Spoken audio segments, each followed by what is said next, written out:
Some secrets are buried so deep, even you can't remember them. I thought I knew my life, knew my family, my marriage, my past.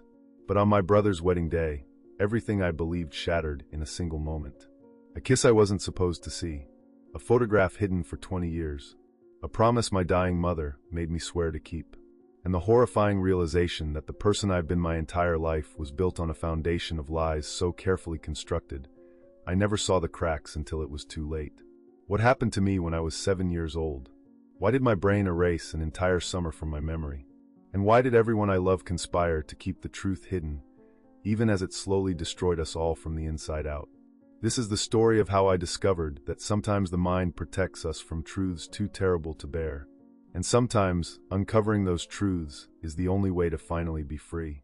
If you want to see how this story unfolds, make sure to follow the channel, leave a like, and comment below where you're watching from. Your support means everything, and helps me bring you more stories that will keep you on the edge of your seat. I still remember the exact texture of the gravel under my heels when my entire world shattered into 1,000 pieces that couldn't be glued back together. It was September 14th, 2019, at the Silver Creek Resort in Boise, Idaho.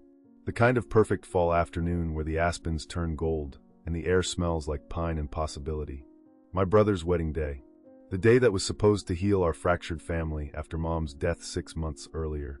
The day I wore that dusty rose bridesmaid dress she had helped me pick out during her last good week, when she could still laugh without coughing blood. I had stepped outside for air. The ceremony was starting in 20 minutes, and the chapel was suffocating with white roses and expectations. My shoes, those stupid blush-colored heels I'd ordered online because Mom said they'd be perfect, were already cutting into my ankles. I remember thinking that was the worst pain I'd feel that day. I was so catastrophically wrong. The parking lot was nearly empty, just a handful of cars scattered across the asphalt like abandoned chess pieces. The September sun was warm on my bare shoulders, and I could hear the faint sound of the string quartet practicing inside.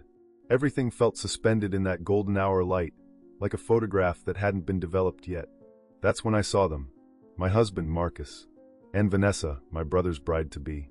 They were pressed against the hood of a silver Lexus I didn't recognize, and his hands were tangled in her elaborately pinned hair, destroying what must have taken her stylist 2 hours to create.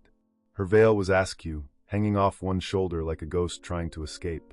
The train of her wedding dress pooled on the ground around their feet, already collecting dust and gravel. And they were kissing. Not a friendly kiss. Not a congratulatory peck on the cheek. A desperate, hungry, world-ending kiss that made my stomach drop into my shoes. My purse slipped from my fingers. I heard it hit the ground, heard my phone crack against the asphalt, but I couldn't move. Couldn't breathe. Couldn't think. My vision tunneled until all I could see was Marcus's hand on the small of her back, the same way he used to touch me on our wedding day 4 years ago, and Vanessa's fingers gripping his jacket like she was drowning, and he was the only solid thing left in the universe. Time did something strange then. It stretched and compressed simultaneously, like a rubber band pulled too tight. I could count the seconds, 1, 2, 3, 4, but they felt like hours. I could see everything with horrible clarity. The lipstick smudged on Marcus's collar, the way Vanessa's shoulders were shaking, the scattered rose petals on the ground that must have fallen from her bouquet. Then Vanessa pulled back, and I saw her face. She was crying. Not pretty movie tears, but ugly, desperate sobs that made her whole body convulse. Mascara ran down her cheeks in black rivers, and her mouth was twisted in something between anguish and relief. This wasn't a woman celebrating a stolen moment. This was a woman drowning in guilt, gasping for air she couldn't quite catch. Marcus saw me first. His face went white, completely bloodless, like someone had unplugged him. His hands dropped from Vanessa's waist, and he took one stumbling step backward, his mouth opening and closing like a fish dying on a dock. "Jenna," he whispered, and my name sounded like a curse in his mouth. Vanessa whirled around, her veil finally sliding completely off her head and landing in a pool of silk at her feet. Her eyes, those bright blue eyes that my brother had fallen in love with, were wild with panic. She opened her mouth to speak, but no sound came out. I should have screamed, should have rushed forward and torn them apart, should have run inside and dragged my brother out to witness this betrayal. Should have done something, anything other than stand there like a statue, my breath caught somewhere between my lungs and my throat. But before I could move, before I could process what was happening, I heard footsteps behind me. "I thought I'd find you out here," My brother's voice. I spun around, and there was Tyler, looking handsome and nervous in his charcoal gray tuxedo. His boutonniere was slightly crooked, white roses and baby's breath that matched Vanessa's bouquet. He had that same excited, terrified expression he'd worn on his college graduation day, like he was standing on the edge of something important and irrevocable. He must have seen them. He was looking right past me, right at his bride-to-be and my husband, still frozen in their guilty tableau. But his face didn't change, didn't crumple with rage or pain, didn't show any of the devastation I felt ripping through my chest like a chainsaw. Instead, he just looked at me and said very quietly, very deliberately, "You promised, remember?" The world tilted on its axis. Those 3 words hit me harder than seeing the kiss, because suddenly I knew with absolute, terrible certainty that this wasn't the first time. That Tyler knew. That somehow, impossibly, my brother had known about Marcus and Vanessa all along. But more than that, those words triggered something buried deep in my memory. A conversation I'd had with Mom in the hospital during one of those long midnight hours when the morphine made her lucid and desperate. When she'd gripped my hand with strength she shouldn't have had and made me swear something I hadn't fully understood. "You promised," Tyler repeated, and this time his voice cracked just slightly. His eyes, hazel like mine, like Mom's, were pleading with me, begging me for something I couldn't name. My knees started to buckle. The parking lot seemed to spin, and I reached out blindly for something to steady myself, my hand finding the rough bark of a pine tree. "Tyler," I managed to choke out, but he shook his head. "Not here. Not now." He glanced at his watch, the vintage Seiko that had been our grandfather's, and his jaw tightened. 15 minutes until I'm supposed to walk down that aisle. Vanessa made a small, wounded sound behind me. When I forced myself to look at her again, she was staring at Tyler with an expression I couldn't decipher. Fear, yes, but also something else. Recognition? Resignation? Marcus had gone completely still, his face unreadable. "I need you to keep your promise," Tyler said, and now he was talking only to me, as if Marcus and Vanessa had ceased to exist. "Just for today. Please, Jenna. For Mom. For Mom." Those 2 words were a knife between my ribs. Because 6 months ago, when Mom was dying in that sterile hospital room at St. Luke's, when the cancer had eaten through her lungs and liver and bones, when she had maybe 3 days left and we all knew it, she had given me an envelope. A sealed envelope with my name written on the front in her shaky handwriting. And she had made me promise, made me swear on everything we'd ever shared, that I wouldn't open it until Tyler said, "I do." Not before. Not a moment before. At the time, I thought it was just Mom being sentimental. A letter for me to read after the wedding, something to make me cry happy tears during the reception. A final blessing from beyond the grave. But standing there in that parking lot, watching my brother's unnaturally calm face, watching my husband's guilt and my future sister-in-law's tears, I understood that the envelope wasn't a blessing. It was a warning, or maybe a confession, or maybe something worse. Tyler turned and walked back toward the chapel, his shoulders straight, his steps measured. After a few paces, he paused and looked back at me one more time. "The envelope, Jenna," he said quietly. "You'll understand everything when you read it, but not until after I say I do. That's what you promised her." Then he was gone, disappearing through the chapel's side door. Marcus finally found his voice. "Jenna, let me explain." "Don't." The word came out like a slap. I still couldn't look at him, couldn't bear to see whatever excuses were forming in his eyes. "Just don't." Vanessa had retrieved her veil and was trying to fix her hair with shaking hands. Mascara still streaked her face, and her lipstick was completely destroyed. She looked like a beautiful broken doll.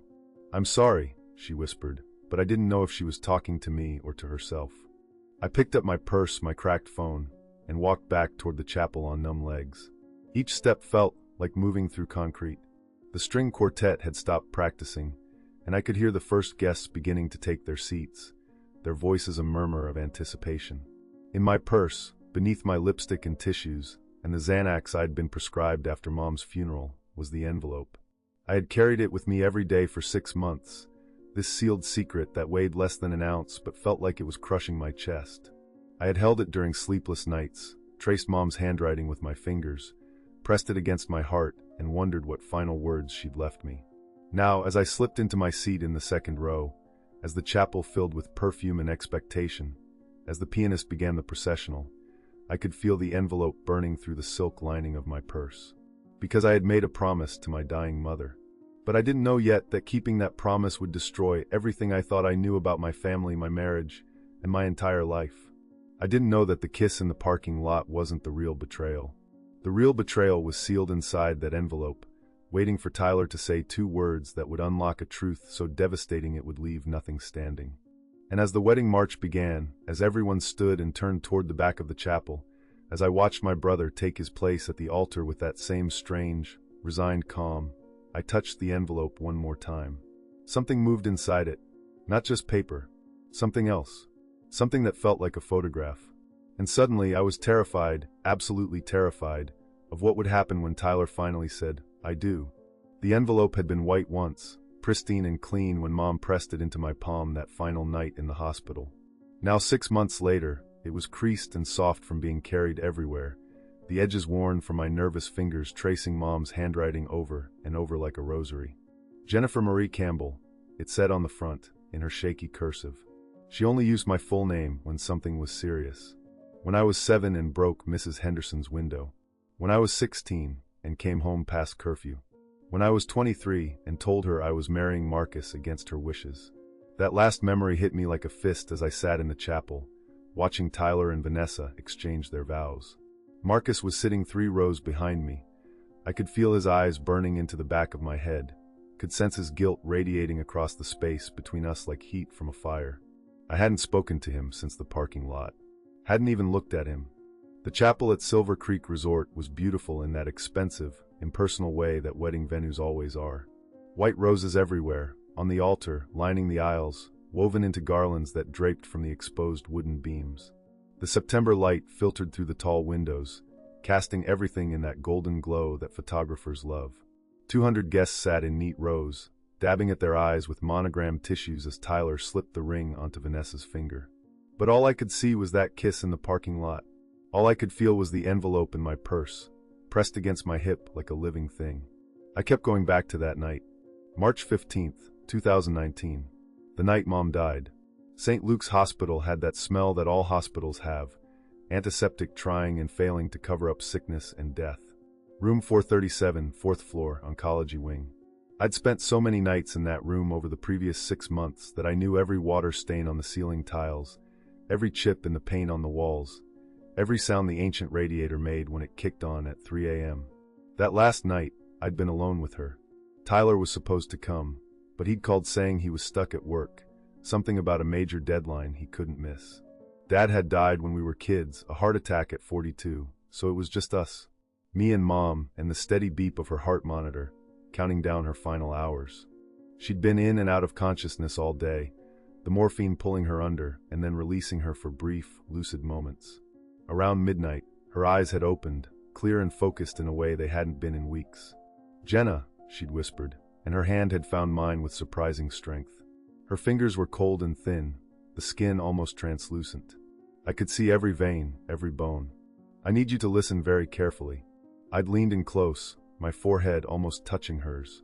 She smelled like lavender, the lotion I rubbed on her hands every night, and underneath that, something medicinal and wrong. "I'm listening, Mom." She'd reached under her pillow with her free hand, moving slowly, painfully. When her hand emerged, she was holding the envelope. Even then, even in the dim hospital light, I could see how deliberately she'd written my name.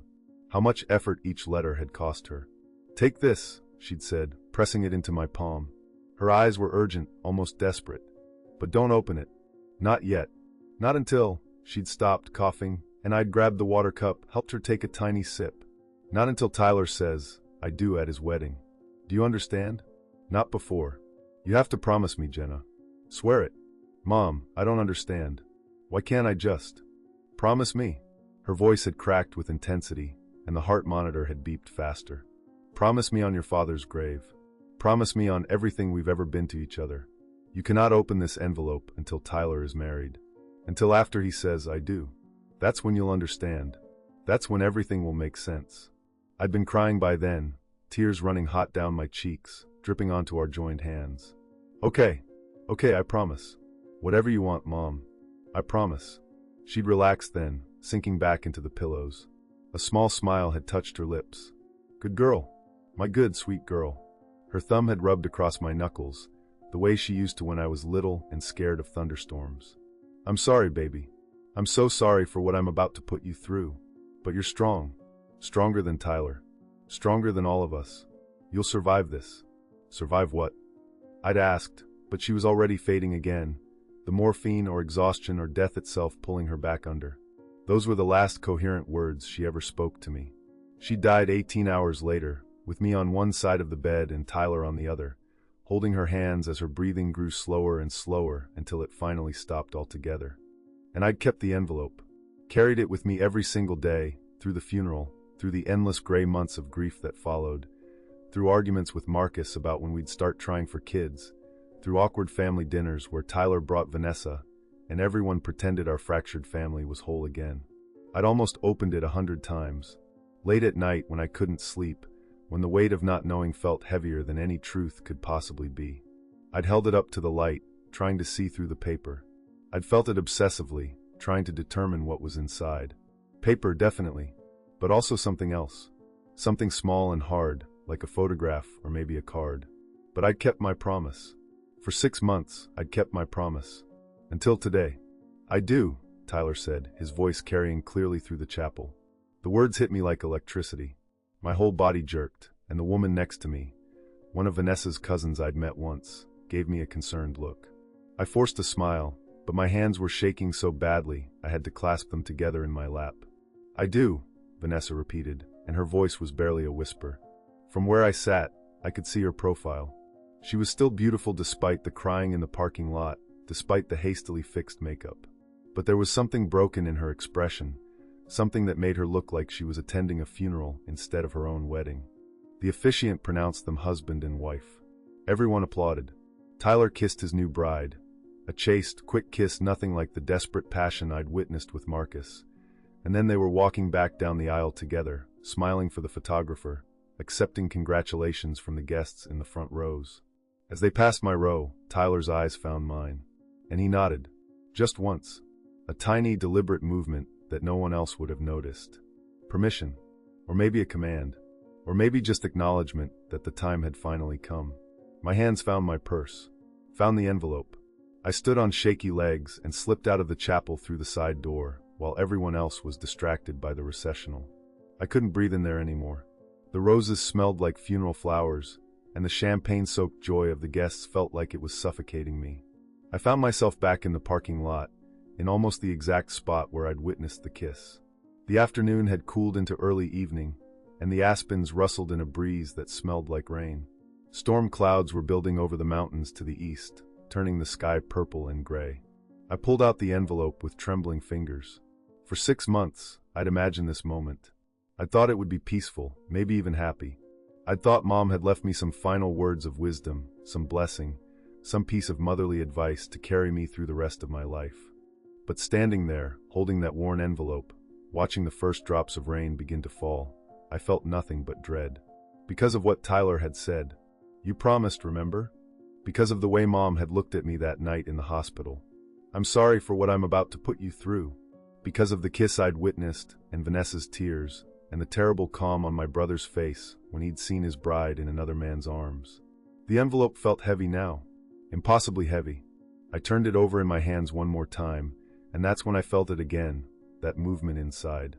Something shifting. Something that definitely wasn't just paper. My thumbnail slid under the seal. Mom had used old-fashioned wax, pressed with her signet ring, the one that had been her mother's with our family crest. The wax cracked and fell away in crimson flakes, like dried blood on my fingers. Inside the envelope, just as I'd suspected, there was something more than a letter. There was a photograph. And when I pulled it out, when I saw what it showed, my knees gave out completely. I sank down onto the gravel, not caring about my dress, not caring about anything except the impossible image in my hands. Because the photograph was old, faded, the colors washed out the way pictures from the 90s always are. It showed a little girl, maybe 6 or 7 years old, with tangled brown hair and a gap-toothed smile. She was wearing a purple Broncos t-shirt and denim shorts, standing in front of a chain-link fence. The little girl was me. I recognized the shirt. I'd loved that stupid shirt, had worn it until it fell apart. I recognized the gap in my teeth, before I got my adult incisors. I recognized the fence too, after a moment. It was from our old house on Maple Street, the one we'd lived in before Mom and Dad divorced, before Dad died. But that wasn't what made my world tilt sideways. It was the background of the photo. Because behind me, slightly out of focus but still clearly visible, was another figure. A woman young, maybe in her early 20s. She was standing by a car, looking toward the camera with an expression I couldn't quite read. And that woman was Vanessa. I don't know how long I sat there in the parking lot, staring at that photograph, rain beginning to soak through my dress and plaster my hair to my face. It could have been 5 minutes or 5 hours. Time had stopped meaning anything. Vanessa, in a photograph from 1999, standing behind 7-year-old me like a ghost I'd never known existed. My hands were shaking so violently that the photo kept blurring in and out of focus. I brought it closer to my face, squinting through the rain, desperately hoping I was wrong. That it was just someone who looked like Vanessa. That my grief-addled brain was seeing connections that weren't there. But no, it was her. The same sharp cheekbones, the same wide-set blue eyes, the same way she tilted her head slightly to the left. Even in the faded, out-of-focus background of a 20-year-old photograph, there was no mistaking her. Which was impossible. Completely, utterly impossible. Because Vanessa was only 30 years old. Tyler had told me that on their second date, complaining that she was 3 years older than him, and his friends kept teasing him about it. Which meant in 1999, she would have been 10 years old. Not a grown woman in her 20s standing behind my childhood house. Unless Tyler had lied about her age. Unless everything I thought I knew about my brother's fiancée, no, wife now, she was his wife, was a carefully constructed fiction. I flipped the photograph over with numb fingers.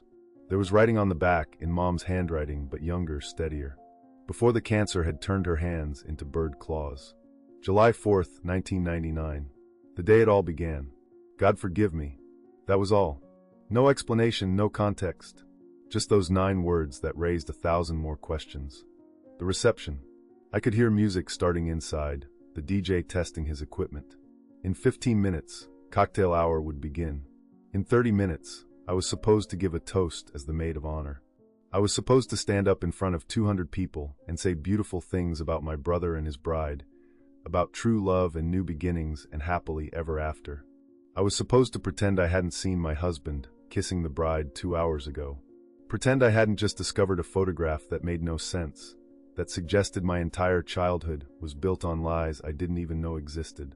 The smart thing to do, the rational thing, would be to march inside and tell everyone. Show them the photograph. Demand explanations. Expose whatever twisted secret Mom had died protecting. But even as I thought it, I knew I wouldn't. Couldn't. Because of the promise.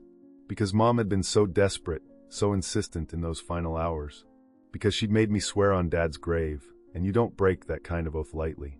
And because, God help me, I was terrified of what I'd find if I started pulling this thread. Some part of me, some deep, instinctive part, knew that once I started unraveling this mystery, there would be no going back. That the truth, whatever it was, would destroy more than just Tyler's marriage. It would destroy everything. Every memory, every certainty, every foundation I'd built my life upon. So I made my first decision. The decision that would set everything else in motion, that would trap me in a web I'd helped weave. I decided to wait, to watch, to investigate quietly before setting everything on fire. I pulled out my phone. The screen was cracked from when I'd dropped it, spiderwebbing across the glass like the fractures spreading through my life, and took a photo of the photograph. Then I tucked the original back into the envelope, slipped it into my purse, and stood up on legs that felt like they belonged to someone else. The rain was coming down harder now, cold drops that stung my bare shoulders. My dress was ruined, mascara probably running down my face just like Vanessa's had been. But I didn't care. I felt oddly numb, like I was floating 3 feet above my body, watching myself move through the motions of normalcy. I walked back toward the resort, but instead of heading to the reception hall, I ducked into a side hallway I'd noticed earlier. The resort had been a mansion once, converted into a wedding venue in the 80s, and it still had that maze-like quality of old houses, unexpected rooms and forgotten corridors leading nowhere. I needed time to think, needed to compose myself before I had to face Marcus, face Tyler, face Vanessa with her impossible existence in my childhood photograph. The hallway led to what must have been a library once. Dark wood paneling, built-in bookshelves mostly empty now, a musty smell of old paper and dust. A small window overlooked the gardens, where I could see guests beginning to drift toward the reception, laughing and shaking rain from their hair. I sank into a leather chair that exhaled dust and pulled out my phone again, staring at the photo of the photograph. I zoomed in on Vanessa's face, on her background figure. She was wearing what looked like scrubs, light blue, the kind nurses or medical assistants wear. And there was something in her hand, something small that caught the light. A badge. She'd been wearing an ID badge. My heart started pounding. I zoomed in further, but the image quality was too poor. I couldn't read what the badge said, couldn't see any identifying information. But it meant something. It had to mean something. I thought back to 1999, trying to remember. I would have been 7, almost 8. We were still living on Maple Street then, in the blue house with the chain-link fence. Dad was still alive. He wouldn't die for another 2 years. Tyler would have been 5, just starting kindergarten. July 4th, 1999. The day it all began. What had happened on July 4th, 1999? I squeezed my eyes shut, trying to remember. There had been a barbecue, I thought. Dad grilling hot dogs in the backyard. Sparklers after dark. But beyond that, nothing unusual. Nothing that would explain why Mom had kept a photograph for 20 years, why she'd hidden it in a sealed envelope, why she'd connected it to Tyler's wedding day. A knock on the door made me jump so hard I nearly dropped my phone. "Jenna? You in there?" Marcus's voice. Soft, tentative, heavy with guilt. I didn't answer. Didn't move. Barely breathed. "Jenna, please. I know you're upset. I know what you saw looked bad, but I can explain. Just, please let me explain." What could he possibly explain? I'd seen him kissing another woman. Not just any woman, but my brother's bride, on their wedding day. What explanation could make that okay? But I stayed silent, frozen in that dusty chair, listening to him breathe on the other side of the door. "It's not what you think," he continued, his voice cracking. "Vanessa and I, it's complicated. There's history there, history I should have told you about years ago. But your mom, she made me promise not to. Made both of us promise. My mom. Always back to my mom. I loved her, Jenna. Your mom, I mean. She was like a mother to me after mine died. You know that.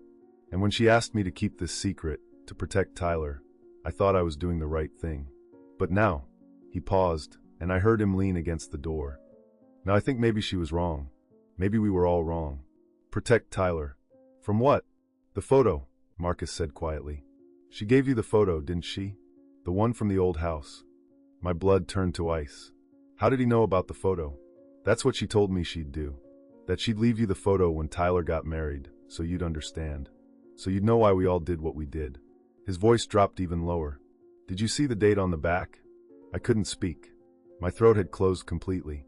"July 4th, 1999, Marcus said. "The day your brother almost died." The world tilted. The room spun. I gripped the arms of the chair, suddenly certain I was going to vomit. Tyler almost died? What was he talking about? Tyler had never almost died. I would remember something like that.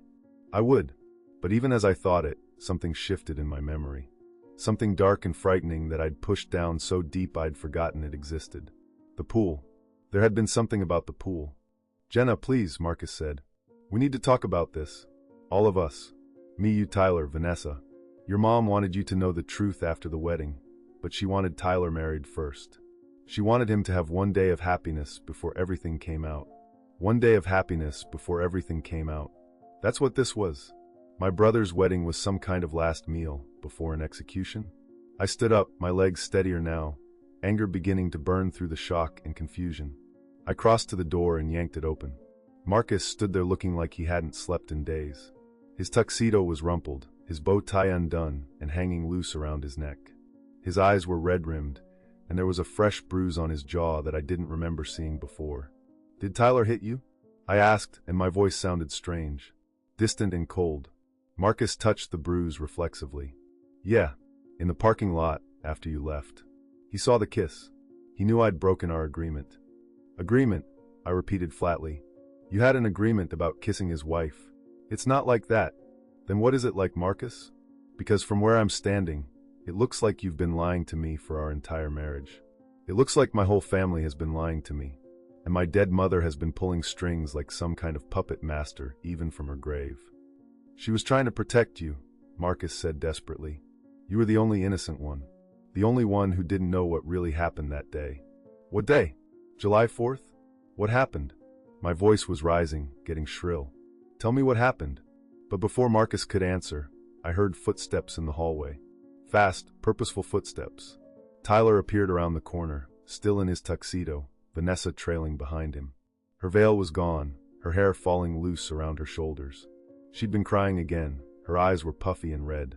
My brother looked at me with an expression I'd never seen before. Something raw and terrified and pleading. "Did you open it?" he asked. "The envelope?" I nodded, not trusting my voice. "Then you saw the photo. You saw her."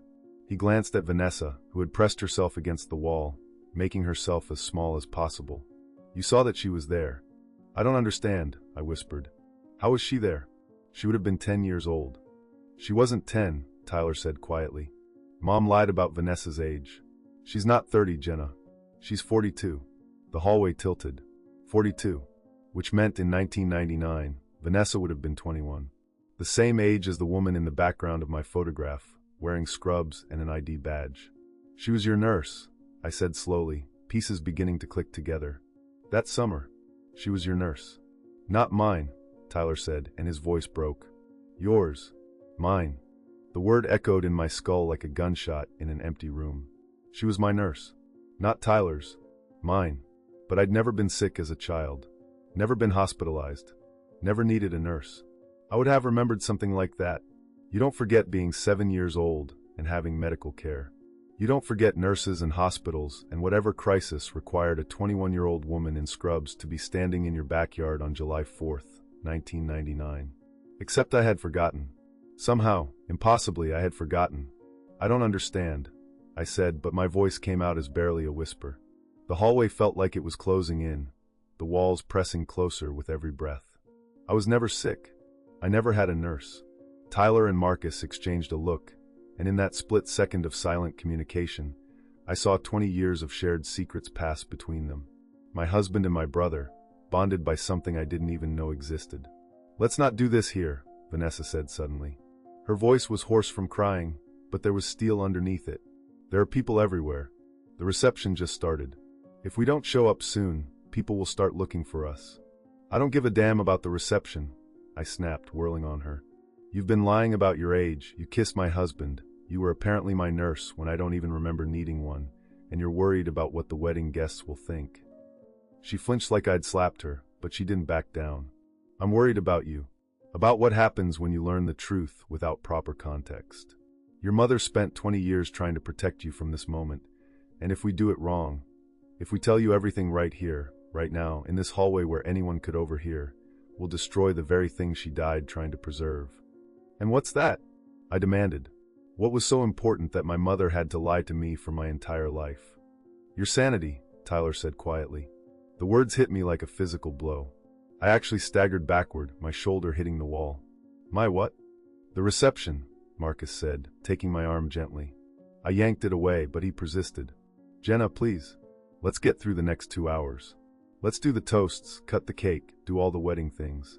Then we'll go somewhere private, Tyler's room, maybe, and we'll tell you everything. All of it. I promise." "I don't want your promises," I hissed. "Your promises are worth nothing. You promised to love and cherish me, and I found you kissing another woman. So forgive me if I don't trust a goddamn word that comes out of your mouth." "He was trying to stop me," Vanessa said suddenly. When I looked at her, really looked at her, I saw she was trembling. Her hands were clenched so tight her knuckles had gone white. "In the parking lot. I kissed him, not the other way around. I was having a panic attack about today, about everything that would come after, and I made a mistake. A terrible mistake. But Marcus pushed me away. You just arrived at the wrong moment, saw the wrong 3 seconds. I wanted to believe her. God, how I wanted to believe her. Because the alternative, that my husband had been cheating with my sister-in-law, that their connection went back to some mysterious tragedy I couldn't remember, was too painful to bear.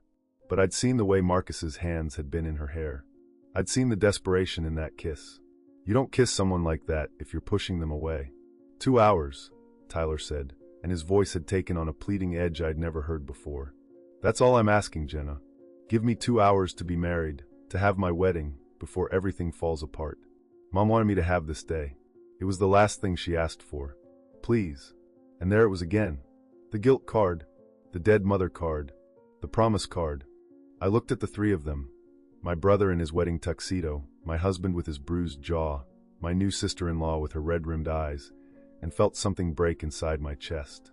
A hairline fracture that would eventually split me wide open, but for now just ached with a dull, persistent throb. "Fine," I said. 2 hours. But after that, I want every single answer. No more secrets, no more protection, no more lies. You tell me everything, or I walk out of this resort and I never speak to any of you again." The relief on their faces was so profound it was almost insulting. Like they'd actually thought I might say no. Like they didn't know that I'd spent my entire life being the good daughter, the good sister, the good wife. Always doing what was expected, what was right, what would keep the peace. Even now, even standing in the wreckage of everything I thought I knew, I couldn't break that pattern. We walked back to the reception together, a strange funeral procession of well-dressed liars. The ballroom was already full of guests, drinks flowing, a buffet of appetizers being circulated by waiters in crisp white shirts. The DJ was playing something upbeat and innocuous, and people were laughing, dancing, celebrating the union of two people who were clearly built on foundations of sand. Marcus's mother, my mother-in-law Dorothy, spotted us immediately. She swooped over in her powder blue mother-of-the-groom dress, her expression already pinched with disapproval. "There you are," she said, and her eyes raked over me with obvious distaste. "Good Lord, Jennifer, what happened to you? You look like you've been rolling around in a puddle." I glanced down at my dress. She was right, it was streaked with mud and rain, wrinkled beyond repair. My carefully styled hair had come loose, hanging in damp tangles around my face. I looked like I'd been in a fight, which in a way I had. I stepped outside for some air and got caught in the rain, I said, forcing a smile that felt like it might crack my face in half. Dorothy's nostrils flared. "Well, you're the maid of honor. You're supposed to give a toast in 20 minutes. Go fix yourself up. You're embarrassing Marcus."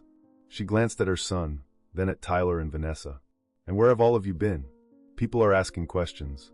"We were just having a private family moment," Tyler said smoothly. He'd put on his public face now, that easy charm he could summon whenever he needed to perform. Jenna got emotional thinking about Mom, and we were comforting her. It was such a perfect lie, delivered with such casual confidence, that I almost believed it myself.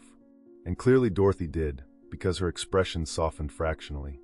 "Well, grief is understandable, of course. But this is a celebration, Jennifer. Try to keep it together." She patted my arm in what she probably thought was a comforting gesture, but felt more like a reprimand. "Now go make yourself presentable." I excused myself and headed to the bathroom, my heels clicking on the marble floors like a countdown timer. The ladies' room was mercifully empty, all the guests still occupied with cocktail hour. I locked myself in a stall and stood there, forehead pressed against the cool metal door, trying to remember how to breathe. 2 hours. I just had to survive 2 hours. When I finally emerged and looked at myself in the mirror, I barely recognized the woman staring back. My mascara had run in dark streaks down my cheeks, giving me a haunted, skeletal appearance. My lipstick was completely gone. My hair was a disaster. But it was my eyes that really stopped me. They looked wild, almost feral.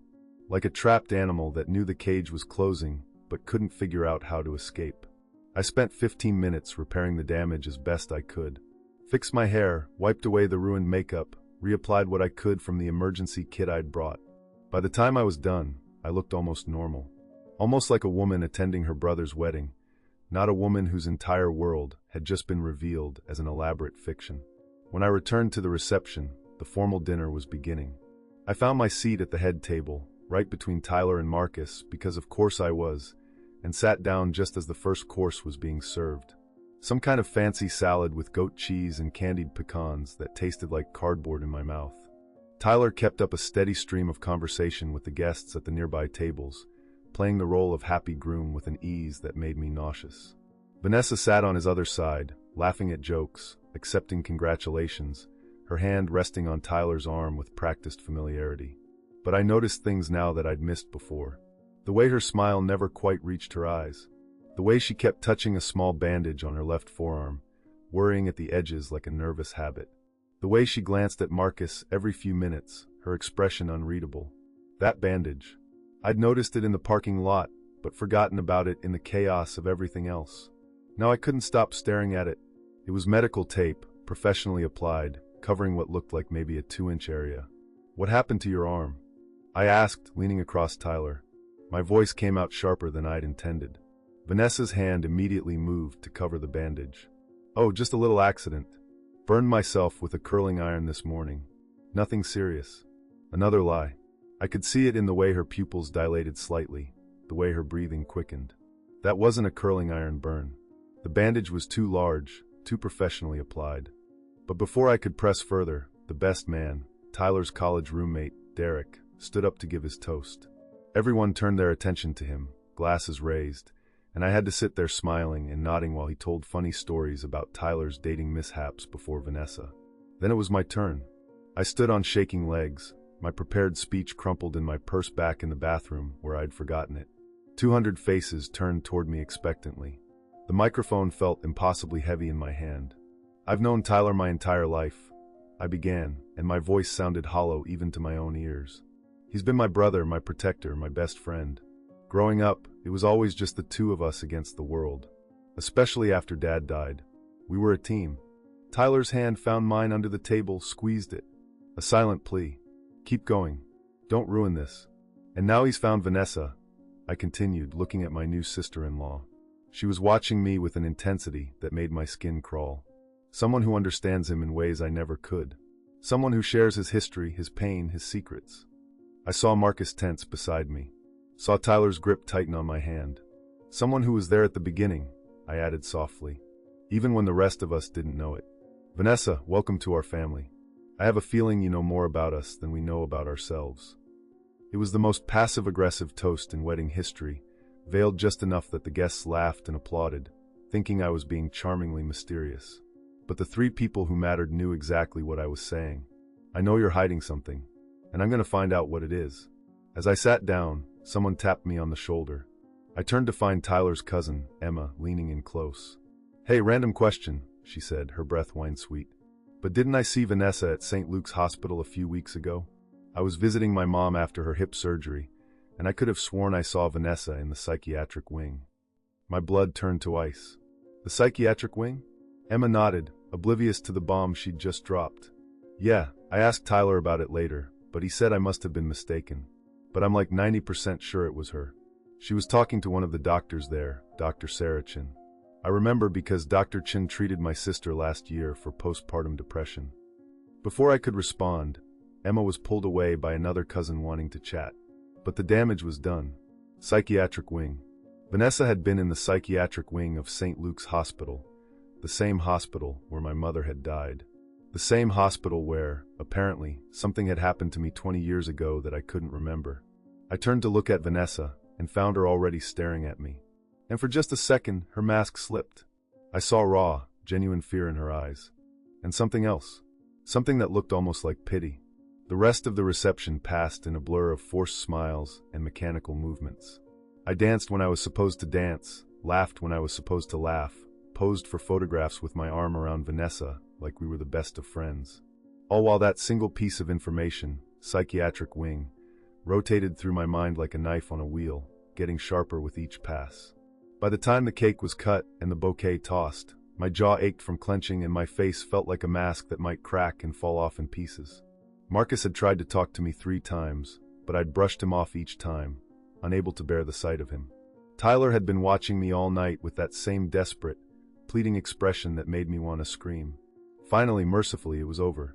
The last guests filtered out into the night, drunkenly calling their goodbyes. The DJ packed up his equipment. The catering staff cleared the tables with efficient, practiced movements. And the 4 of us, me, Marcus, Tyler, and Vanessa, stood in the empty ballroom like actors on a stage after the audience has gone home. My room, Tyler said quietly. 20 minutes. That'll give us time to change out of these clothes. I nodded wordlessly and headed upstairs to the room I was supposed to be sharing with Marcus. The thought of being alone with him made my skin crawl, so I was relieved when he didn't follow me. I stripped off the ruined bridesmaid dress, threw on jeans and a sweater, and sat on the edge of the bed, staring at my phone. Dr. Sarachin. Emma had said the psychiatrist's name was Dr. Sarachin. My fingers moved almost without conscious thought, pulling up Google, typing in the name along with St. Luke's Hospital, Boise. Her profile popped up immediately. Dr. Sarah Chun, MD Psychiatry, specializing in trauma therapy, PTSD, and dissociative disorders. She had kind eyes in her profile photo, smile lines around her mouth, gray-streaked black hair pulled back in a neat bun. Dissociative disorders. The phrase snagged in my brain like a fishhook. I clicked through to her practice description. Dr. Chun has over 20 years of experience treating patients with complex trauma, including childhood trauma and recovered memory therapy. She believes in a compassionate, patient-centered approach to healing from experiences that the mind has protected us from remembering. Recovered memory therapy. Experiences the mind has protected us from remembering. My hand started shaking so badly, I nearly dropped the phone. I set it down on the nightstand and pressed my palms against my thighs, trying to stop the trembling that was spreading through my entire body. What had happened to me that was so terrible my mind had erased it completely? A knock on the door startled me. "Jenna, it's time." Tyler's voice, soft and sad. I followed him down the hallway to his suite, the honeymoon suite, complete with rose petals scattered across the bed and champagne chilling in a bucket. The romance of it all felt obscene given what we were about to discuss.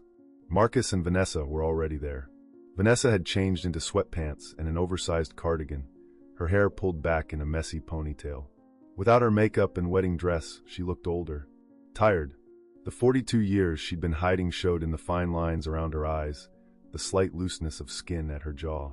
We arranged ourselves around the room like pieces on a chessboard. Tyler and Vanessa on the love seat.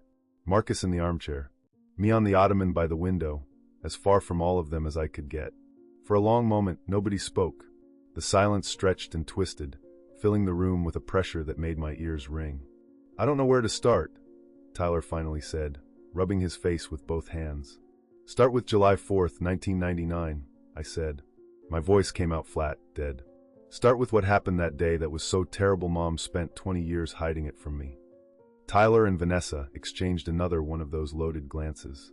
Then Vanessa took a deep breath and began to speak. "I was 21, she said. Just graduated from the nursing program at Boise State. It was my first real job, working as a home health aide for families that needed extra support. Your family hired me through an agency because your mother was overwhelmed. Your father was traveling a lot for work, and she was trying to manage 2 young kids essentially on her own. My mom never mentioned having a nurse," I interrupted. "She wouldn't have," Vanessa said gently, "because I wasn't hired to help with housework or childcare. I was hired specifically to monitor you. Because 3 months earlier, you'd had an episode." "An episode," I repeated. The word felt wrong in my mouth, clinical and distant. "You tried to drown yourself in the community pool," Marcus said bluntly, and Tyler shot him a look that could have melted steel. The room tilted sideways. I gripped the edge of the ottoman, my nails digging into the fabric. "That's not possible," I whispered. "I would remember that. I would remember trying to kill myself at 7 years old." "You don't remember because your brain protected you from it," Vanessa said. "It's called dissociative amnesia. When something is too traumatic for a child to process, sometimes the mind just erases it, buries it so deep that it's like it never happened." "But it did happen," Tyler said, and his voice cracked. "I was there, Jenna. I saw you walk into the deep end. Saw you just let yourself sink. I was 5 years old, and I watched my big sister try to die right in front of me." Tears were streaming down his face now, and seeing my strong, composed brother fall apart made something twist violently in my chest. "Dad jumped in and pulled you out," he continued. "Got you breathing again. But afterward, you didn't remember doing it. You thought you'd just slipped and fallen in by accident. And when Mom and Dad took you to doctors, they said it was better not to force you to remember. That maybe your brain was doing you a favor by forgetting. But they were worried," Vanessa picked up the thread. "Terrified that you'd try again. So they hired me to essentially be your shadow. To watch you every minute of every day that summer. To make sure you stayed safe until the doctors figured out what was wrong." I shook my head, trying to clear it, trying to make sense of information that felt like it belonged to someone else's life. Why would I try to drown myself? I was 7 years old. What 7-year-old even thinks about suicide? "One who'd been sexually abused," Marcus said quietly. The world stopped. Everything stopped. My heart, my breath, my thoughts. Everything just stopped. "What?" The word came out as barely a whisper. "There was a neighbor," Tyler said, and he was crying openly now, not even trying to hide it. "Mr. Patterson. He lived 3 houses down. He used to babysit us sometimes when Mom needed to run errands. He was everyone's favorite, always had candy, always let us watch whatever we wanted on TV, always seemed so nice and safe." No, I said. No, that's not. I don't remember any Mr. Patterson. Your brain erased him too, Vanessa said, along with everything he did to you. But Tyler remembers. And your parents knew, once you finally told your mother what had been happening. That's why you tried to drown yourself. You were 7 years old, and you'd been abused for months, and you didn't know how to live with that pain, so your brain decided the best solution was to just stop existing. I stood up abruptly, my legs barely holding me. This is insane. You're telling me I was molested as a child, and I have zero memory of it? That I tried to kill myself, and I don't remember? That I had a nurse following me around all summer, and I somehow forgot that too. The mind is incredibly powerful, Vanessa said. It can protect us from things we're not equipped to handle. But those memories don't really disappear. They're just buried. And sometimes they start to surface. Is that why you've been seeing Dr. Chin? I demanded, whirling on her. Because my memories are surfacing? She had the grace to look surprised. How did you know about Dr. Chin? Someone saw you at the hospital, in the psychiatric wing. I was pacing now, unable to stand still. What, are you my therapist now? Is this whole marriage some kind of elaborate therapy exercise? I've been seeing Dr. Chin because I have PTSD, Vanessa said, and her voice had an edge to it now. From that summer, from watching a 7-year-old girl try to die and knowing I'd failed to protect her. From the guilt of keeping this secret for 20 years. Your mother asked me to stay away from your family after that summer ended. She paid me, actually, a lot of money to disappear and never contact any of you again. Then why are you here? I shouted. Why did you come back? Why did you marry my brother?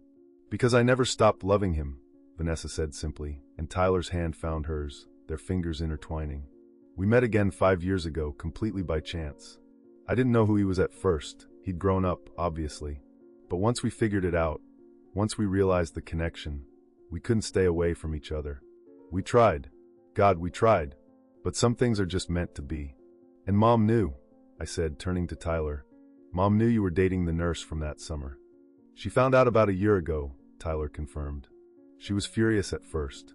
But then Vanessa and I explained that we were serious, that we wanted to get married, and Mom realized this was her chance to finally tell you the truth. She'd been carrying this guilt for 20 years, Jenna. The guilt of hiding what happened to you, of paying Vanessa to disappear, of letting you grow up without any memory of the worst trauma of your childhood. So she decided to play puppet master one last time. I said bitterly. Leave me a mysterious envelope, make me promise not to open it until your wedding, orchestrate this whole dramatic reveal from beyond the grave. She wanted you to be ready, Marcus said. She wanted Tyler settled and happy first, married to someone who understood the situation. She wanted me there to support you through it. She tried to set up the best possible circumstances for you to learn the truth. And you, I said, turning on my husband, you've known about this the whole time? Since before we even got married? He nodded miserably. Your mom told me before she gave us her blessing. She said if I was going to marry you, I needed to know your history. Needed to understand why you sometimes woke up with nightmares you couldn't remember. Why you were terrified of swimming, even though you couldn't explain why. Why you couldn't stand to be alone with older men. And you never thought to tell me? My voice was rising again, approaching hysteria. You never thought that maybe I had a right to know about my own life? Your mother made me promise, Marcus said desperately. She said telling you before you were ready could break you. That the memories had to come back naturally, or not at all. That forcing them could do more harm than good. I looked at the three of them. These people who claimed to love me, who'd spent years lying to me for my own good, and felt a rage so pure and clean it was almost transcendent. Get out, I said. Jenna, Tyler started. Get out, I screamed.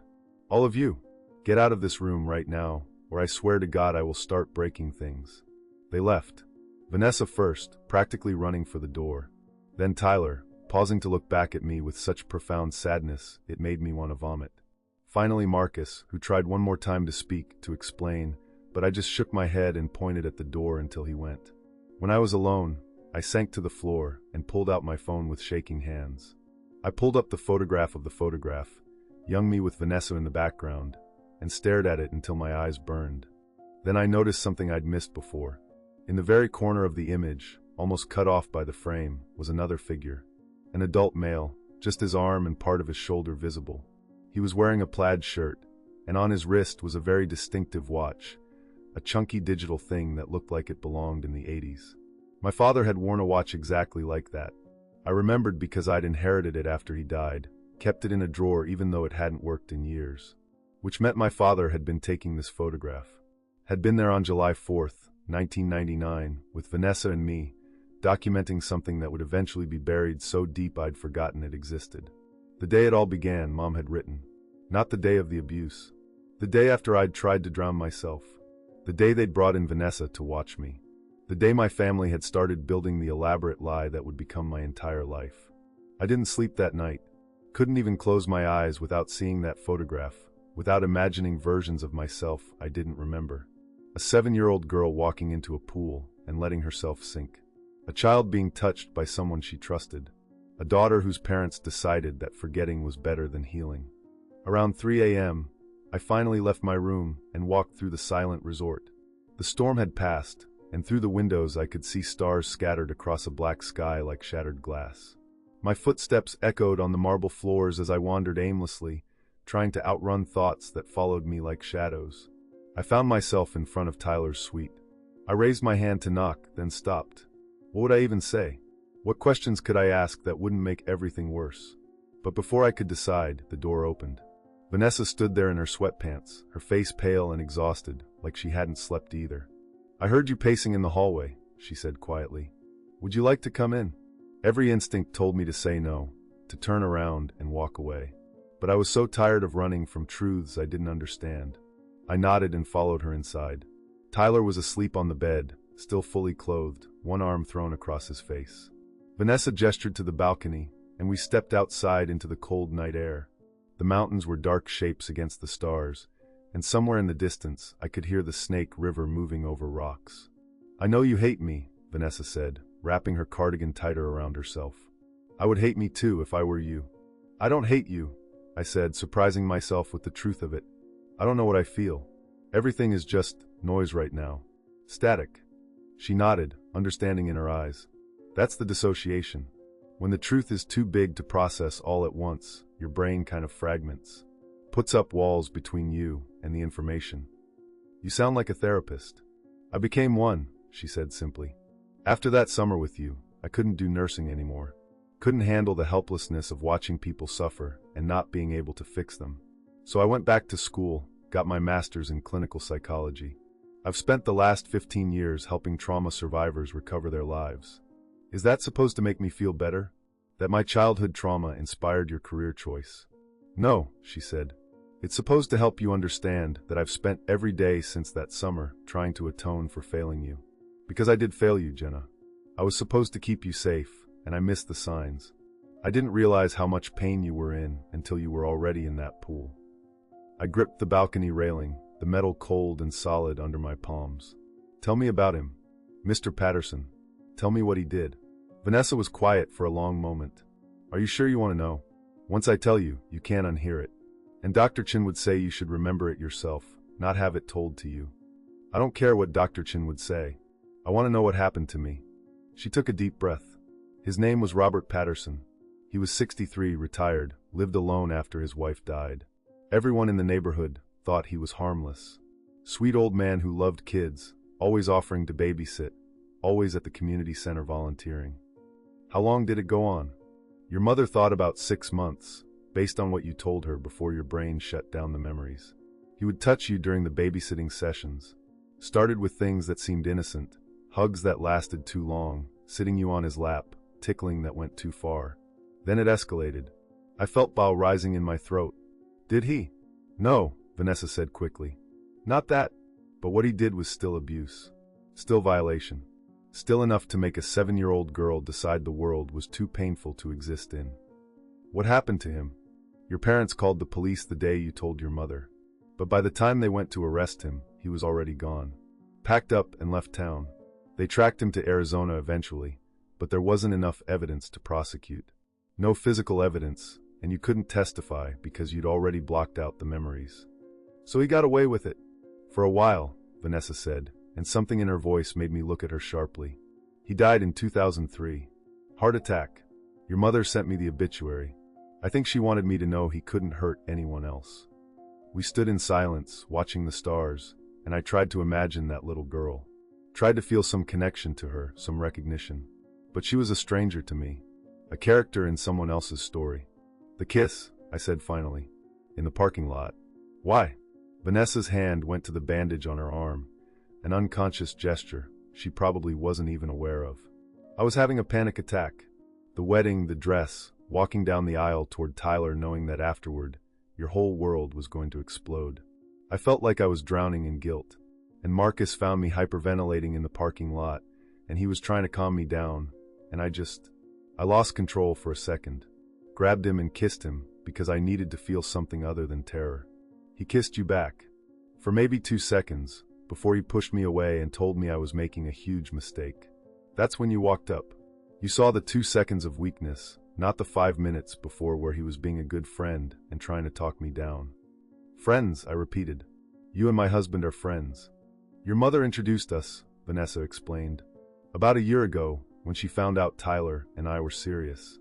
She thought it would be good for us to have someone else who understood the situation. Someone who could help support you when the truth came out. So Marcus and I would meet for coffee sometimes, talk about how to handle everything. That's all it was, Jenna.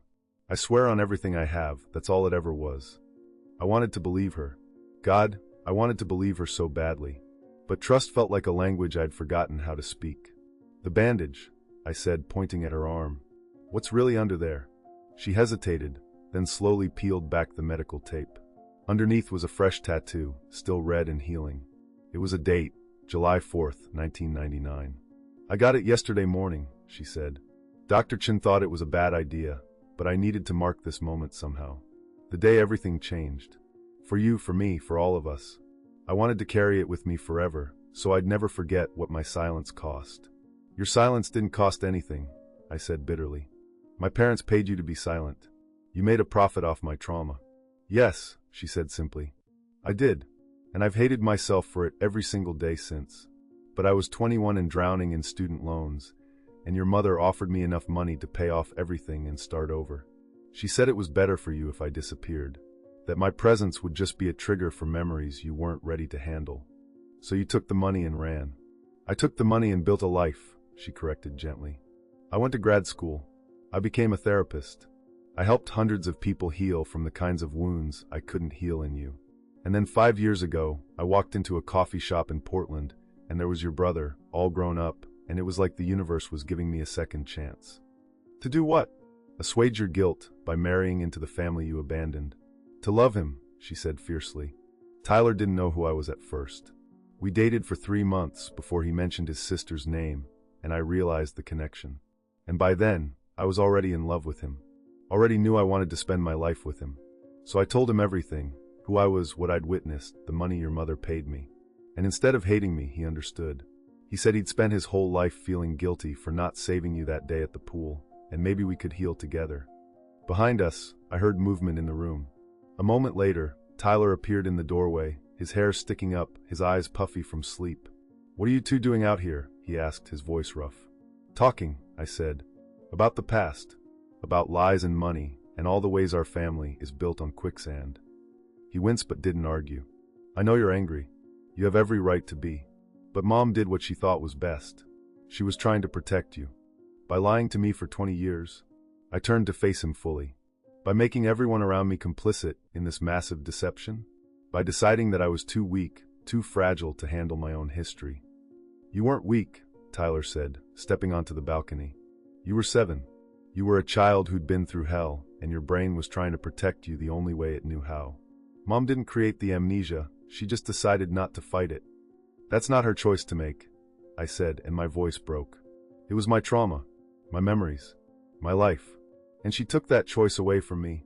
I know, Tyler said quietly, and she knew too. That's why she left you the envelope. That's why she wanted you to learn the truth after the wedding, when you had support around you. She spent her last months planning this, Jenna. Coordinating with Vanessa, with Marcus, making sure everything was in place for when you finally knew. So this whole wedding was just a setup? I asked. An elaborate stage production designed to deliver me the truth in the most dramatic way possible. No, Tyler said firmly. This wedding was me marrying the woman I love. The truth was just scheduled around it. Mom wanted me to have one perfect day before everything got complicated.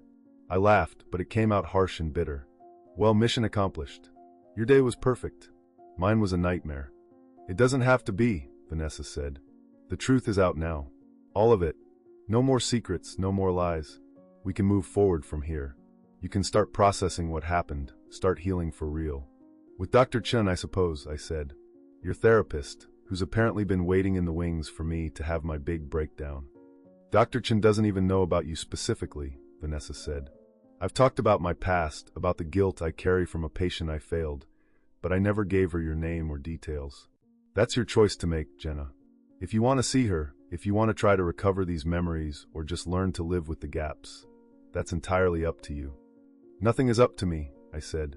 That's the whole point. Everyone else has been making decisions about my life, about what I should know and when I should know it, and I'm just supposed to smile and go along with it. Then stop going along with it, Tyler said, and there was a challenge in his voice.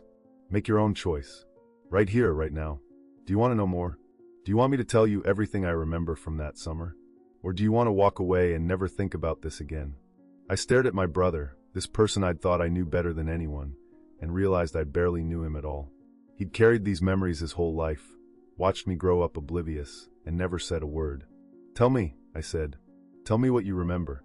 He glanced at Vanessa, who nodded encouragement, then leaned against the balcony railing and looked up at the stars. I remember being scared all the time that summer, he began. You were different after the pool. Quieter. You stopped playing, stopped laughing. You'd sit in your room for hours just staring at the wall. And I was 5, so I didn't understand what was happening, but I knew my sister was broken and nobody could fix her. His voice cracked, and Vanessa took his hand. I remember Vanessa being there constantly, he continued. Following you around, trying to get you to eat, to talk, to do anything. Mom would cry at night when she thought we couldn't hear. Dad threw himself into work, barely came home. And I felt so helpless, so useless. You were 5 years old, I said softly. I know, but knowing that doesn't change how it felt. And then one day, I think it was late August, you woke up and you were just normal again. Like someone had flipped a switch. You didn't remember the pool, didn't remember being sad, didn't remember any of it. And Mom and Dad were so relieved, so grateful that you'd somehow reset yourself. They decided not to question the miracle. But you remembered, I said. I remembered everything, he confirmed. And I've carried it ever since. Carried the weight of being the only one who knew the before and the after. The only one who saw what our family lost when your brain decided to protect you. What did we lose? He looked at me then, really looked at me, and his eyes were full of tears. Your trust, your innocence, your belief that the world was safe, and my ability to ever feel like I'd protected you enough. The words hung in the cold night air, and I felt something crack inside my chest. Not breaking exactly. More like the first thaw after a long winter. The first sign that maybe, eventually, I could feel something other than numb. I need time, I said finally. I need space to process all of this without everyone watching me, waiting for me to fall apart. Of course, Tyler said immediately. Take all the time you need. And I need to know one more thing, I said, looking at Vanessa. When you and Marcus were in the parking lot before the kiss, you were crying. You said something about she promised. What did you mean? Vanessa and Tyler exchanged another look, and I saw Tyler give a tiny nod. Your mother, Vanessa said carefully, made me promise something before she died. Something about you, about the truth, about how this was all supposed to play out. What did she make you promise? Vanessa's hand went to her fresh tattoo again, pressing against it like it hurt. She made me promise that if you ever started remembering on your own, if the memories started coming back before the wedding, I would tell you everything immediately, regardless of Tyler's feelings. She said you deserved to know the truth from someone who was there, not from fragmented flashbacks that might destroy you. And have I? I asked, my heart starting to pound. Have I been remembering? That's what I was afraid of, Vanessa admitted. That night 2 weeks ago, when Marcus said you woke up screaming about drowning, that wasn't just a nightmare, Jenna. That was a memory trying to surface. The world tilted again. 2 weeks ago, I'd had a dream, a vivid, terrifying dream of being underwater, of the panic and the burning in my lungs and the strange, peaceful acceptance that had followed. I'd woken up gasping, and Marcus had held me while I cried, and in the morning I'd convinced myself it was just stress about the wedding. But it hadn't been just a dream. It had been the truth, finally clawing its way to the surface after 20 years of burial. I left the balcony, left Tyler and Vanessa standing there in the cold, and walked back to my room in a daze. The hallways seemed endless, stretching and contracting like something alive, and by the time I reached my door, I was trembling so badly I could barely get the key card to work. Marcus was inside, sitting on the edge of the bed, still dressed. He looked up when I entered, hope and fear warring on his face. "Jenna, don't," I said, holding up a hand. "I can't. Not right now." But he stood anyway, crossing the room toward me. "Please, just let me explain about the kiss. Let me explain about everything." "There's nothing to explain," I said, and I was surprised by how calm my voice sounded. Like I was discussing the weather instead of the dissolution of my marriage. "You've been lying to me since before we even got married. You knew about my abuse, about my suicide attempt, about everything, and you never said a word. Your mother made me promise." "I don't care." The calm shattered, and suddenly I was screaming, months or maybe years of suppressed rage finally finding its voice. "I don't care what my mother made you promise. She's dead, Marcus. She's been dead for 6 months, and you could have told me at any point, but you chose to keep lying." "Because I was afraid," he shouted back, and the raw emotion in his voice stopped me. "I was afraid that if you knew the truth, you'd leave me. You'd realize that our whole relationship was built on your mother's manipulation, that I only knew about your trauma because she told me, and you'd never be able to trust me again." "You're right," I said coldly. "I can't trust you. How could I? You've been keeping this massive secret our entire marriage. What else have you been hiding?" "Nothing," he said desperately. "I swear to God, nothing. Everything else has been real. Our love, our life together, all of it. The only lie was the omission. The only secret was the one your mother asked me to keep. That's not a small secret, Marcus. That's my entire childhood. That's who I am." "No," he said firmly. "It's not who you are. It's something that happened to you. There's a difference. You are the woman I fell in love with, strong, kind, resilient, funny. The abuse doesn't define you. The trauma doesn't make you who you are. But it shaped me," I said, and tears were finally coming, hot and fast down my cheeks. "Every fear I have, every insecurity, every nightmare, it all comes from something I can't even remember. And you knew. You knew why I was broken, and you never told me." "You're not broken," Marcus said, reaching for me, but I stepped back. "Don't touch me. Please, just don't." He dropped his hands, his face crumpling with pain. "What do you want me to do? Tell me what you need and I'll do it." "I need you to leave," I said. "I need to be alone. I need to think without everyone crowding me, watching me, waiting for me to either fall apart or miraculously heal." "Jenna, please," I whispered. "Please just go." He hesitated, then grabbed his jacket from the chair and walked to the door. But before he left, he turned back. "I love you," he said. "Whatever happens, whatever you decide about us, I need you to know that I love you. Not because your mother told me to, not out of pity or obligation. I love you because you're you, and nothing about your past changes that." Then he was gone, and I was finally, blessedly alone. I locked the door, turned off all the lights except the small lamp by the bed, and pulled the envelope out of my purse. I'd looked at the photograph 100 times by now, but there was something else in the envelope I hadn't examined yet. I tipped it upside down, and a folded piece of paper fell out. My mother's handwriting covered both sides in cramped, shaky letters. This had been written near the end, when her hands could barely hold a pen. "My dearest Jenna," it began, and I had to stop immediately because tears were blurring the words. I took a deep breath, wiped my eyes, and started again. "My dearest Jenna, if you're reading this, Tyler has said, 'I do,' and you finally know the truth. I've thought about this moment every day for 20 years, imagined your face, your reaction, your pain. And I've questioned my choices constantly. Did I do the right thing by letting you forget? Should I have forced you to remember, to process, to heal the proper way? I don't know. I still don't know. All I know is that you were 7 years old and drowning in agony, and when your brain offered you the mercy of forgetting, I couldn't bring myself to take that mercy away. The doctors we consulted were divided. Some said the memories would return naturally when you were ready. Others said they might stay buried forever. A few warned that forced recall could be more traumatic than the original abuse. So your father and I made the choice to let you lead, to let your mind heal itself in whatever way it needed. But that choice came with consequences. It meant lying to you every day.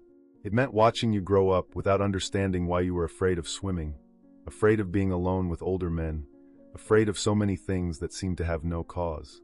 It meant carrying the weight of your pain when you couldn't carry it yourself. Tyler remembers everything.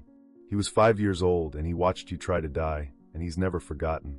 I've watched him carry that burden his whole life, watched him become overprotective of you, watched him blame himself for not saving you sooner. That's why I wanted him married before you learned the truth. I wanted him to have Vanessa, someone who understood what happened, who could support him when everything came out. Yes, I orchestrated this. I brought Vanessa back into our lives. I encouraged Tyler's relationship with her. I told Marcus about your past before he proposed. I've been pulling strings like a puppet master, and I'm not proud of it.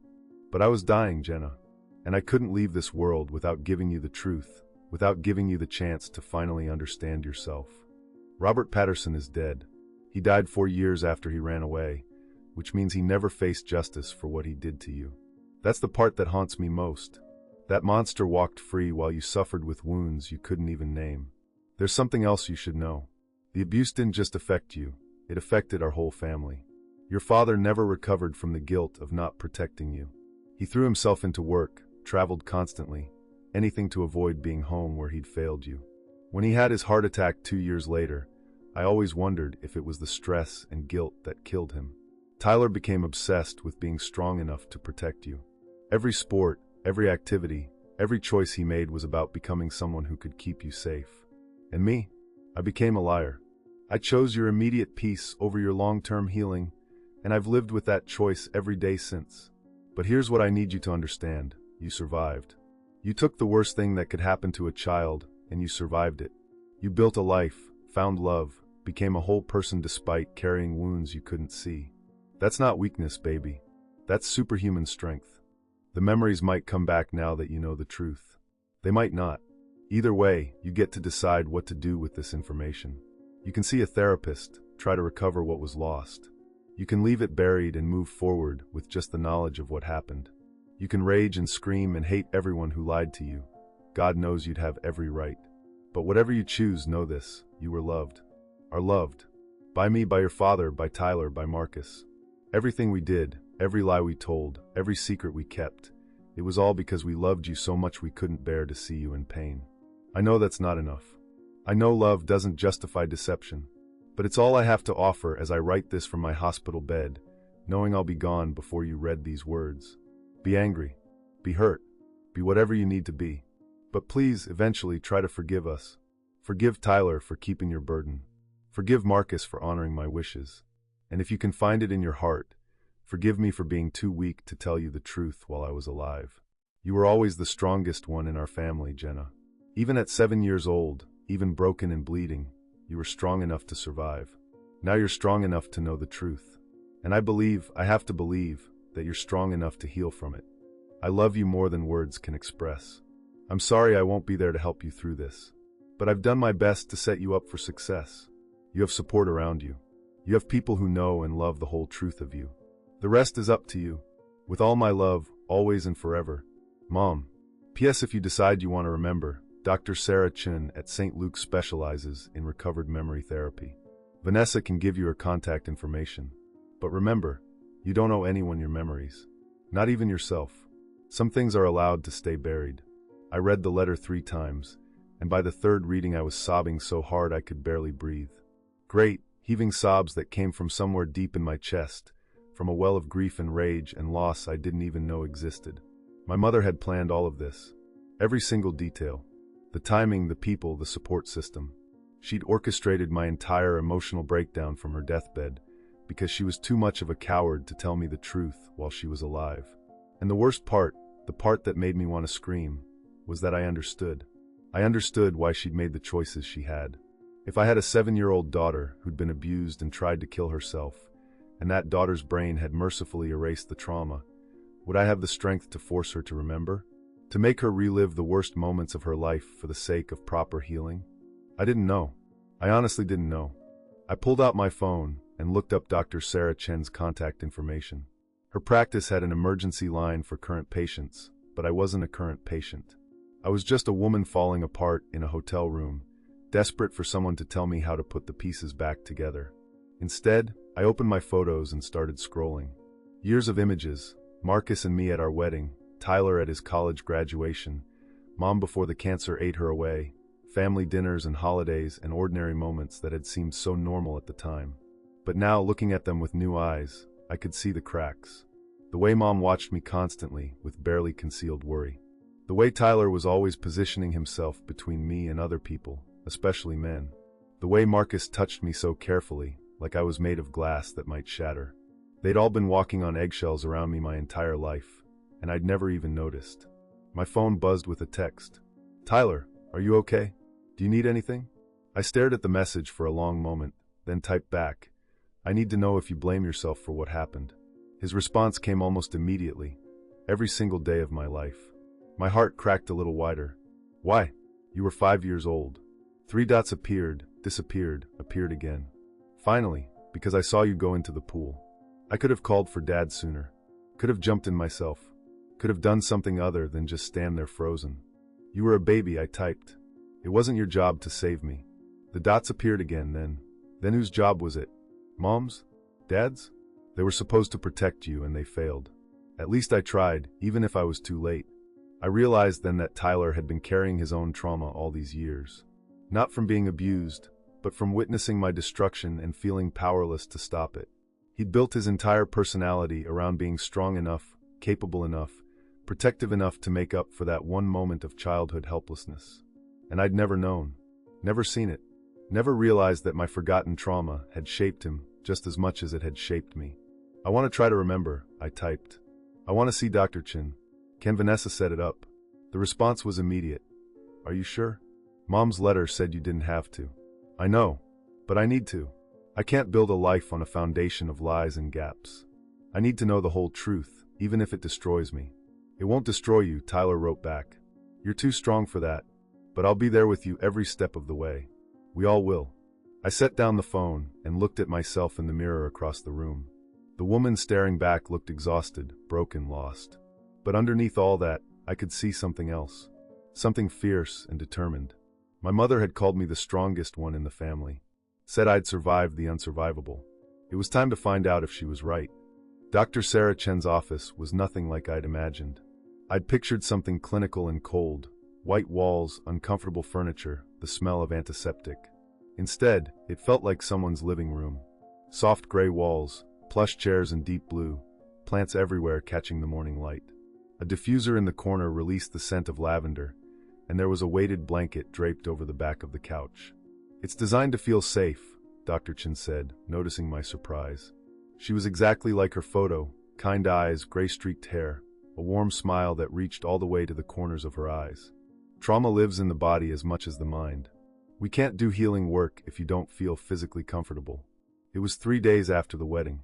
3 days of barely sleeping, barely eating, existing in a strange liminal space between my old life and whatever came next.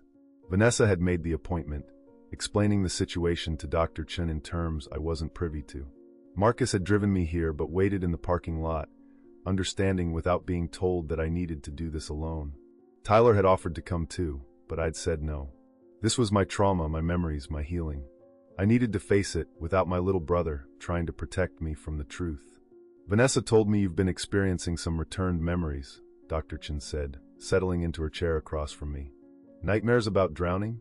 "Just once," I said. 2 weeks ago. But it felt so real. Too real to be just a nightmare. "Because it wasn't," Dr. Chen said gently. "It was a memory surfacing. Your brain has kept these experiences locked away for 20 years, but sometimes, especially during times of stress, the locks start to weaken.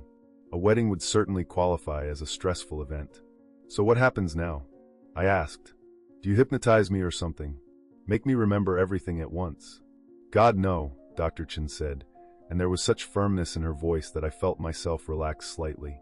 Forced recall can be incredibly traumatic and sometimes even creates false memories. What we do instead is create a safe space for memories to emerge naturally, at their own pace. We work on building your tolerance for difficult emotions, developing coping strategies, strengthening your support system. And if memories come back, we process them together. And if they don't come back, then you learn to live with the knowledge of what happened without the explicit memories. Some survivors prefer that, actually. Knowing the facts without having to relive the experiences. I thought about that, living the rest of my life knowing I'd been abused, knowing I'd tried to kill myself, but never actually remembering it. Like reading about someone else's tragedy in a newspaper. "I don't think I want that," I said slowly. I think I need to remember. I need to understand what made me who I am.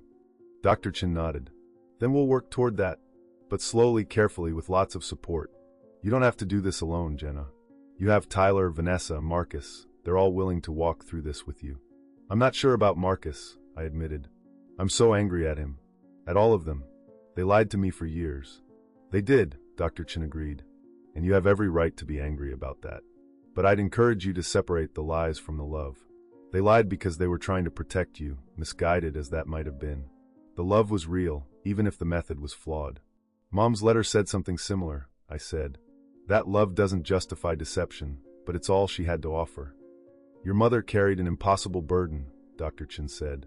She watched her 7-year-old daughter try to die, learned about the abuse, saw your brain mercifully erase the trauma, and had to decide in real time how to handle that.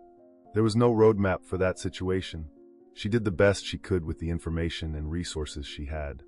But she could have told me later, I said. When I was older, stronger. She didn't have to take it to her grave. She didn't, Dr. Chin pointed out. She left you the letter, orchestrated the reveal. In her own way, she did tell you, just not face to face. Maybe she was too afraid of your reaction. Maybe she thought it would be easier for you to process if she wasn't there to witness your pain. Or maybe she was just human and flawed and scared. Tears burned behind my eyes. I miss her. Even knowing what she did, even being angry at her, I miss her so much it physically hurts. You can hold both of those truths, Dr. Chin said softly. You can be angry at someone and still love them. You can grieve for them even when they hurt you. Emotions aren't logical, and they don't cancel each other out. We talked for another hour, about my childhood as I remembered it, about the gaps and inconsistencies I'd never questioned, about the fears that had seemed to come from nowhere. Dr. Chin took notes but mostly just listened, occasionally asking clarifying questions. Finally, as our time was ending, she leaned forward slightly. I want you to do something for me this week. I want you to start writing down any dreams you have, any unexpected emotional reactions, any moments where you feel suddenly afraid or anxious for no apparent reason. Don't judge them, don't analyze them, just record them. Can you do that? I nodded. You think more memories are coming back? I think your brain is loosening its grip on the past, she said. Now that the secret is out, now that you know the truth, there's less reason to keep everything locked down. But remember, whatever emerges, you're not 7 years old anymore. You're a grown woman with resources and support. You can handle this. I wanted to believe her. God, how I wanted to believe her. When I left her office, Marcus was exactly where I'd left him, leaning against the car in the parking lot, scrolling through his phone. He looked up when he heard my footsteps, his expression carefully neutral. How was it? He asked. Hard, I said. But good, I think. She seems like she knows what she's doing. Vanessa speaks highly of her, Marcus said, opening the passenger door for me. Are you going to see her again? Twice a week, I said, sliding into the seat. For as long as it takes. We drove in silence for a while, the Idaho landscape rolling past, strip malls and fast food restaurants giving way to residential neighborhoods with neat lawns and American flags. Finally, Marcus cleared his throat. I found us an apartment, he said. Well, found me an apartment. A sublet in downtown Boise, month to month. I thought maybe you'd want some space for a while. My chest tightened. You're moving out? Only if you want me to, he said quickly. But I figured you might need time alone. Time to process everything without me hovering around making you angry every time you look at me. He was right, of course. The thought of going back to our shared house, sleeping in our shared bed, pretending everything was normal, it made my skin crawl. But the thought of him leaving, of our marriage actually ending, made something inside me crack. I don't know what I want, I admitted. I don't know if I can forgive you. I don't know if we can come back from this. I know, Marcus said, and his voice was thick with emotion. And I'm not asking you to decide right now. I'm just saying I'll give you space if you need it. And if you decide you want me to come home, I'll be there in 5 minutes. Whatever you need, Jenna. However long it takes. I looked at him, this man I'd loved for 6 years, married for 4, built a life with. His hands were tight on the steering wheel, knuckles white with tension. There was a muscle jumping in his jaw, and his eyes were red-rimmed from lack of sleep. He was suffering too. Maybe not the same way I was suffering, but he was in pain. Pain from lying, pain from watching me hurt, pain from knowing he might lose me. Take the apartment, I said finally. For a month. Let's see how we feel after that. He nodded, not trusting himself to speak. That night, I went to Tyler and Vanessa's house for dinner. They'd cut their honeymoon short, or rather, never started it, choosing to stay in Boise to support me through the initial shock and therapy sessions. I'd argued that they should go, that they shouldn't put their lives on hold for me, but Tyler had been firm. "You're more important than a trip to Hawaii," he'd said. "Hawaii will still be there in 6 months. Right now, you need us." Their house was small but cozy, filled with unpacked wedding gifts and the comfortable chaos of newlyweds still figuring out their shared space. Vanessa had made lasagna, apparently one of her specialties, and Tyler had picked up my favorite wine from the grocery store. We ate in the dining room, making small talk about inconsequential things. The weather, Tyler's job, Vanessa's plans to expand her private practice. Nobody mentioned the wedding, or the revelations, or the elephant in the room that we were all dancing around. Finally, over dessert, I couldn't take it anymore. "I need you to tell me everything," I said, setting down my fork. "Everything you remember from that summer. No more protecting me, no more gentle approaches. I need the whole truth, all at once." Tyler and Vanessa exchanged a glance. Then Tyler took a deep breath. "Okay," he said. "But once I start, I'm not stopping until it's all out. No matter how hard it gets. Are you sure you're ready?" "No," I said honestly. "But I need to hear it anyway." So he told me. He told me about the weeks leading up to July 4th, how I'd become quiet and withdrawn. How I'd stopped wanting to play, stopped eating much, started having nightmares I couldn't remember in the morning. How Mom and Dad had noticed, but attributed it to the stress of Dad's increased travel schedule. He told me about the day itself. The barbecue in the backyard, the neighbors coming over, Mr. Patterson arriving with his famous potato salad. How I'd gone very still and pale when he showed up. How I'd disappeared into the house and nobody noticed for almost an hour. "When Mom finally went looking for you, she found you in the bathroom," Tyler said, his voice starting to shake. "You'd locked the door and you were trying to cut your wrists with Dad's razor. But you were 7, so you didn't really know how, and mostly you just made shallow scratches." I felt the blood drain from my face. "I tried to kill myself before the pool. Mom got the door open and stopped you," Tyler continued. "She was hysterical, screaming for Dad. They got you calmed down enough to talk, and that's when you told her. Told her what Mr. Patterson had been doing. Told her it had been happening for months, every time he babysat us." "What did he do?" I asked, even though part of me didn't want to know. Tyler's hands clenched into fists. "He touched you, made you touch him, showed you pornography and made you watch. Told you it was normal, that all grown-ups did this with children they cared about. Said if you told anyone, he'd hurt me. Hurt Tyler. That's why you stayed quiet for so long. You were trying to protect me." The room spun. I gripped the edge of the table, trying to stay grounded. "Dad called the police immediately," Tyler went on. "But by the time they got to Patterson's house, he was gone. Packed up and disappeared. They put out a warrant, but he'd had a head start. It took them months to track him to Arizona." "And the pool?" I managed to ask. "That was a week later," Vanessa said, picking up the story. "Your parents had you in therapy, but you were shutting down more each day. July 11th, you were at the community pool with your mom and Tyler. Your mom got distracted talking to a friend for just a few minutes, and you walked into the deep end and let yourself sink. I watched you disappear under the water," Tyler said, tears streaming down his face now. "I remember thinking you looked peaceful, like you'd finally found relief from whatever was hurting you. And I knew, even at 5 years old, I somehow knew that you were choosing to leave us. Your dad pulled you out," Vanessa continued. "Got you breathing again, but the damage was done. You'd been without oxygen long enough that there was concern about brain damage, so they kept you in the hospital for observation. That's when I was hired, to provide round-the-clock monitoring once you were released. And then one day, you just woke up and didn't remember any of it," Tyler finished. "The abuse, the razor, the pool, all of it gone. And the doctors said it was dissociative amnesia, your brain's way of protecting you from trauma you couldn't process. They said forcing you to remember could do more harm than good." I sat there, absorbing it all. The full picture of that summer, of the girl I'd been, of the hell I'd somehow survived. "I'm sorry," Tyler said, reaching across the table for my hand. "I'm so sorry I couldn't protect you then. That I wasn't big enough or strong enough or brave enough to stop it." "You were 5, I said, squeezing his hand. "It was never your job to protect me. But I made it my job anyway," he said. "Every day since then, I've tried to be strong enough to keep you safe. It's why I went into law enforcement, why I became a detective. Because I never wanted to feel that helpless again. Something clicked into place. You're a detective? Since when?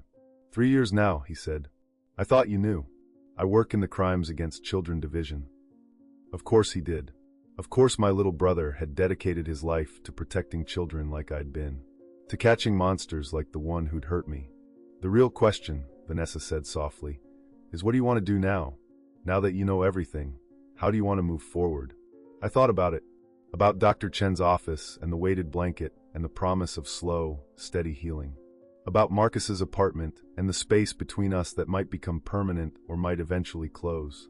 About Tyler's guilt and Vanessa's tattoo and my mother's letter from beyond the grave. I want to heal, I said finally. Really heal, not just pretend the wound doesn't exist. I want to remember, or at least I want to try. And then I want to figure out who I am on the other side of this truth. We'll help you, Tyler said immediately. Whatever you need. I know, I said. But I also need to do some of it alone. I need to stand on my own 2 feet, make my own choices, figure out my own path forward without everyone trying to protect me. They nodded, understanding.